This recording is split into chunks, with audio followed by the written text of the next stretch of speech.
आज से कुछ अर्से पहले की बात है कि मैं एक ज़रूरी काम के सिलसिले में अपने बॉस से मिलने के लिए उनके ऑफ़िस जा रहा था। इसी वाक़ये के तहत मेरे साथ कुछ यूं लम्हे पेश आए जिनको मैंने हकीकत में लोगों को तक पहुंचाने के लिए इसको रिकॉर्ड करवा लिया, और मुझे लगता है कि इस वाक़ये के बारे में देखकर आपको भी काफ़ी हैरानी होगी। तो चलते हैं कहानी की शुरुआत की तरफ।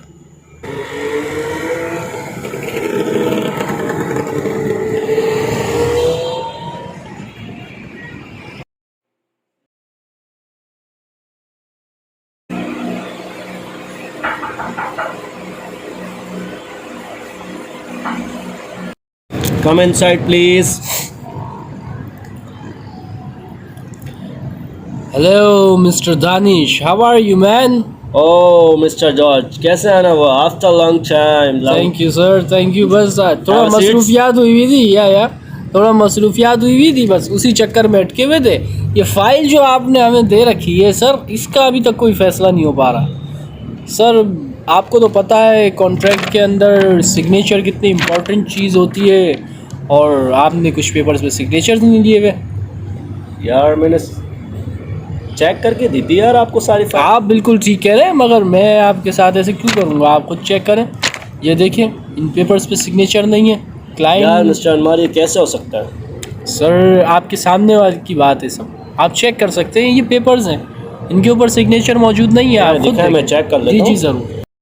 और क्या पियेंगे? नहीं, फ़िलहाल तो कुछ नहीं मिस्टर दानिश। और सुनाए, कहाँ थे इतने दिनों से बिजी? बस सर, आपके छोटे से कॉन्ट्रैक्ट में ही बिजी थे। फ़िलहाल उसका काम चल रहा है। ये कि स्टार्टिंग में थोड़ी प्रॉब्लम है, बट इट्स कंप्लीट ऑलमोस्ट। वो जो पहले मैंने आपको प्रोजेक्ट दिया था उसका क्या हुआ? जी, वो जो है डन हो चुका है, उसके सिग्नेचर Very जो गए nice, थे। very nice. Oh. Yeah, absolutely right. या दिस वन सर। असल में क्या है मिस्टर जॉर्ज, ये जो है ना, तो आपको इनके पास ही जाना पड़ेगा, क्योंकि ये तो यहाँ पे आ नहीं सकते, क्योंकि ये पहले पॉलिटिक्स में रह चुके हैं। तो अब ये है कि अपने विलेज मतलब गांव में शिफ्ट हो गए हैं, तो ये काफ़ी एजिड हैं। तो अब ये है कि वहाँ से यहाँ तक तो आ नहीं सकते। अब ये है कि वहाँ का सफ़र थोड़ा लॉन्ग है, तो आपके पास गाड़ी वगैरह है? गाड़ी वगैरह होगी तो बेहतर है। हाँ, गाड़ी तो है, लेकिन मैं ये सोच रहा था कि क्यों ना ट्रेन से चला जाया जाए, क्योंकि आपको पता है टूल टैक्स वगैरह की प्रॉब्लम्स तो फिर तो मैं ट्रेन से जाऊंगा। तो आप ट्रेन से चले जाइएगा, लेकिन आपको पता है गांव के माहौल का कि वहाँ पे लोग सुबह जल्दी उठते हैं और शाम होते होते सो जाते हैं। तो ये है कि आप शाम को निकल जाइएगा, ताकि ये कि सुबह तक आप वहाँ पे पहुँच जाएं, ताकि ये है कि आपको problem. Don't worry about that mister Danish, I will do my best. मैं आपसे वादा करता हूँ कि मैं बहुत जल्द आपके सामने। जी जॉर्ज, ये बिल्कुल बेहतर कह रहे हैं आप। जितना जल्दी आप करेंगे आपके लिए बेहतर है बेटा। बस आप बेफिक्र रहें सर, जितना जल्दी हो सके मैं आपके सामने हाजिर हूँगा।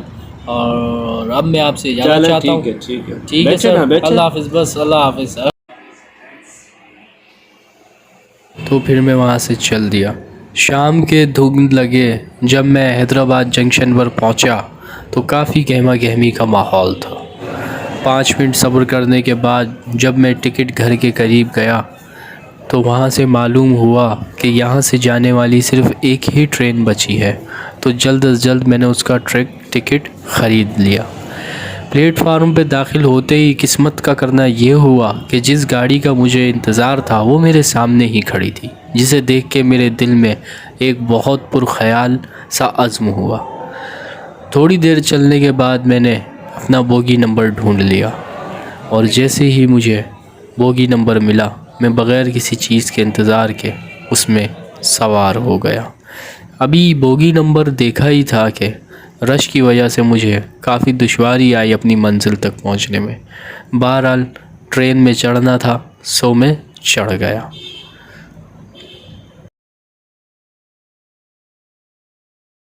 बजरी की ज़रूरत है, सरिया की ज़रूरत है, कंपनी से डिजाइन बनाने की ज़रूरत है, और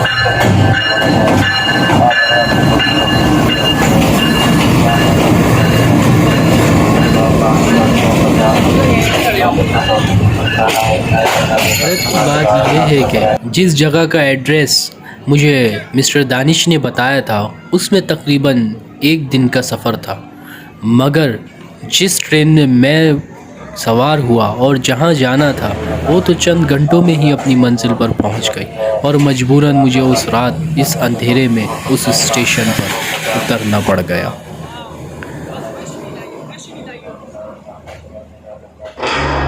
मिशन की हौलनाकियत मेरा दिल दहला रही थी।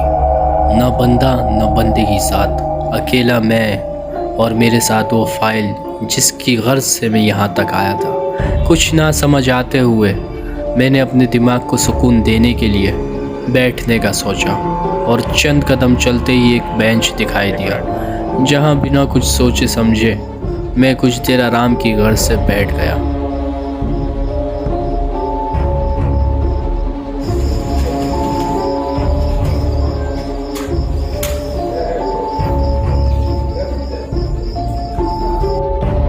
मैं यूं ही वहाँ पर बैठकर इंतज़ार करने लगा। कुछ ही देर बाद अपने सुकून में मसरूफ़ था कि सामने नज़र पड़ते ही मालूम हुआ कि एक खूबसूरत दोशीज़ा वहाँ पर टहल रही है।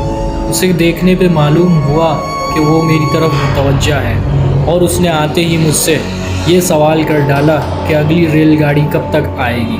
ना जानते हुए मैं अनजान बन गया और उसे ये कहकर टाल दिया कि मैं दूसरे शहर से आया हूँ तो मुझे इस बारे में कुछ इल्म नहीं, मगर वो इस कदर बेचैन थी कि मेरी मुकम्मल बात सुने बगैर ही वहाँ पे टहलने लगी। वो खूबसूरत दोशीज़ा एक गांव देहात की दुल्हन वाले लिबास में मलबूस थी। उसे देखकर यूँ लगता था जैसे वो किसी मुसीबत में मुब्तला है। यही सोच रहा था कि उसने मुझे ट्रेन आने का इशारा करा जिसकी स्पीड मुझे यहाँ रुकने वाली नहीं लग रही थी। मैंने उठकर उनको रोकने की कोशिश करी और ये कहा कि मुझे नहीं लगता ये गाड़ी यहाँ रुकेगी, तो आप थोड़ा इंतज़ार फरमाएं। मगर मेरी बात से बेखबर वो उस रेलगाड़ी की तरफ बढ़ने लगी। मेरी लाख आवाज़ देने के बावजूद उन्होंने उस रेलगाड़ी के आगे मेरी नज़रों के सामने छलांग लगा दी, जो मेरा समाज बर्दाश्त ना कर सका और मैं खौफ के मारे चीखा। मेरे चीखने की वजह से मेरी रूह भी कांप गई, जिससे मुझे वहाँ इंतज़ार ना हो सका और मैं बग़ैर कुछ सोचे समझे वहाँ से दौड़ना शुरू कर दिया।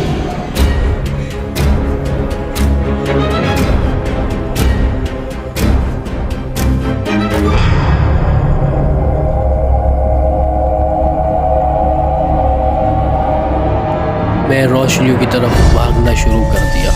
भागते भागते मेरा बुरा हाल हो गया था, मगर रुकना मौत को दावत दिया। जब ही मेरी नज़र एक मस्जिद पे पड़ी और मैं उसे देखकर वहाँ ठहर सा गया। यही एक रास्ता था।